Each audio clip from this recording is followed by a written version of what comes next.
Hello, friends. This is your old buddy Josh from Sipology blog coming back at you again with another video review.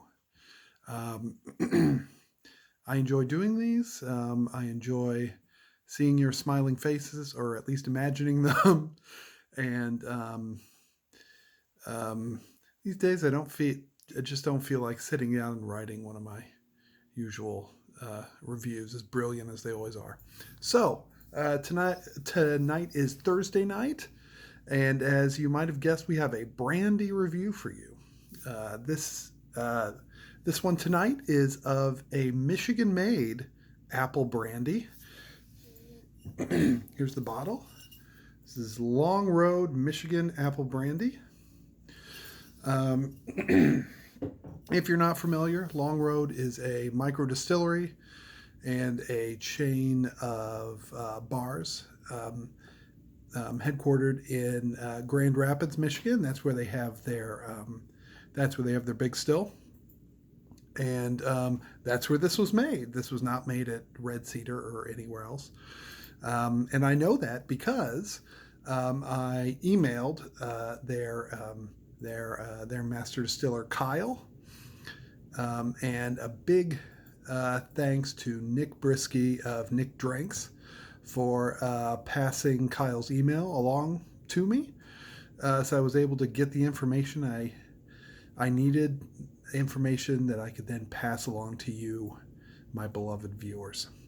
Before we get started on the vital statistics, I am once again wearing a Conversation t-shirt. This is my t-shirt for my favorite band, Wussy, which also happens to be the greatest band in America right now and has been for many years at this point. They're located out of Cincinnati. They have, I believe, 7 albums at this point, and they're really great. Check them out. They've also been giving concerts every Friday night. One or two members of the band get together and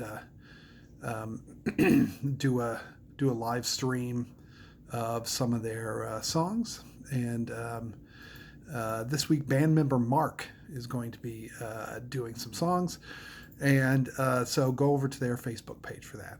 And the name of the band again is Wussy. They're really good. You won't regret it, I promise. So anyway. So this apple brandy is, as I said, made in Grand Rapids, Michigan by Long Road Distilling Company. It is made from 100% Michigan apples from Schaefer Orchards in Conklin, Michigan. That's in Newaygo County. It's made from heirloom varieties. Kyle couldn't tell me which variety specifically, but there's probably quite a few in the mix there. It's aged for over a year in used barrels, whiskey barrels to be specific. They use a mix of bourbon, rye, and wheat whiskey. I'm assuming all, if not most of those, are their own products, for they make all those kinds of whiskey as well. So that's handy when you make whiskey. You have a ready supply of used whiskey barrels to throw your apple brandy into. Kyle did say that they are holding a couple barrels back for possible future releases of older apple brandies, and I really hope they can do that. I think aged apple brandy is really a thing of beauty. So, anyway, let's get down to tasting, shall we?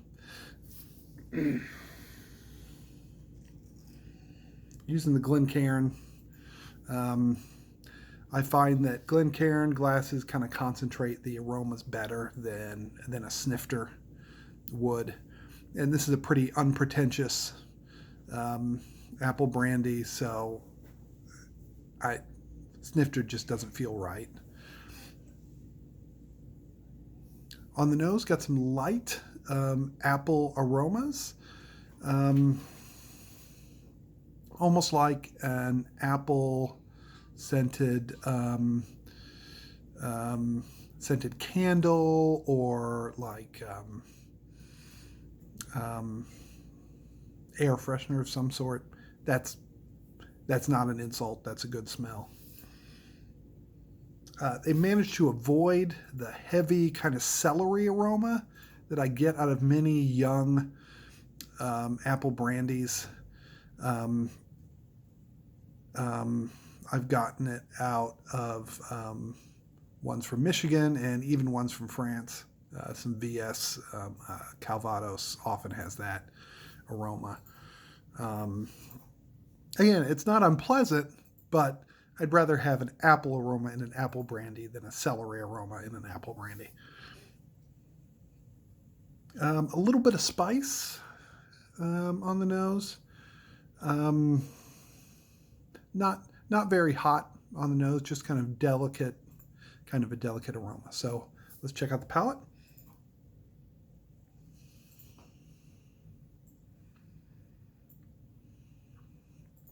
Sweet, a little bit of caramel apple. Um,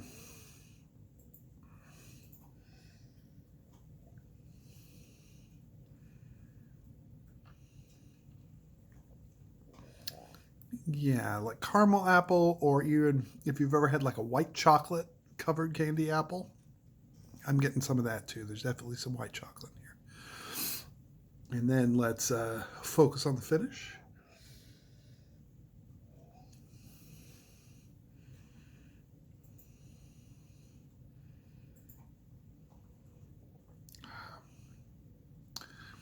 So the finish is kind of juicy. Um,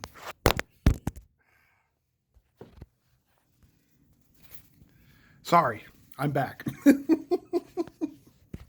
Sorry about that. I tried to swipe away a Facebook comment and the phone went flying. As I was saying, um, the finish is a little juicy. Some more of that caramel and kind of candy apple flavors. It's just very well integrated all the way around. Um, and it just kind of gets richer as you move from the nose through the palate into the finish.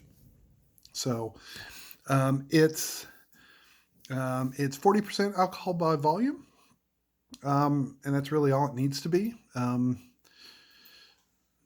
think it works at that percentage, and I'm used to drinking brandies at a lower alcohol by volume anyway, so um, it's all good. It Michigan State minimum is $40, which is more expensive than older brandies from places like Laird's. But keep in mind, this is a micro distilled product, and those tend to be a little bit more expensive. This is also a single orchard apple brandy, which is extremely rare anywhere.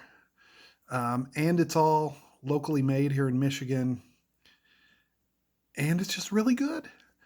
So I think it's worth the price. I'm going to give it a recommendation.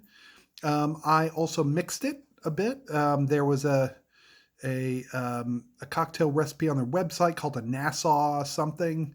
It was basically a Manhattan made with apple brandy, or no, not a Manhattan, a Negroni made with apple brandy, and that was very good. I also found something in my cocktail book called a Jack Rose, which is apple brandy and lime juice and grenadine, and that was very good too. So it mixes well, but it's at its best when it's just consumed out of a glass, either a Glencairn or like a small tumbler. So anyway, I really like this brandy. Big thanks again to Nick and Kyle for helping me out. Um, Pick some of this up if you can. It's very, very good. Oh, and before I go, the batch number on this is AB. I'm assuming that stands for Apple Brandy, 03. Um, so subsequent batches may be a little different, um, but I'm willing to bet they're also very good. All right. I hope you're all doing well, happy, healthy, and sane. We're doing our best here. Take care of yourself, and see you next time. Peace.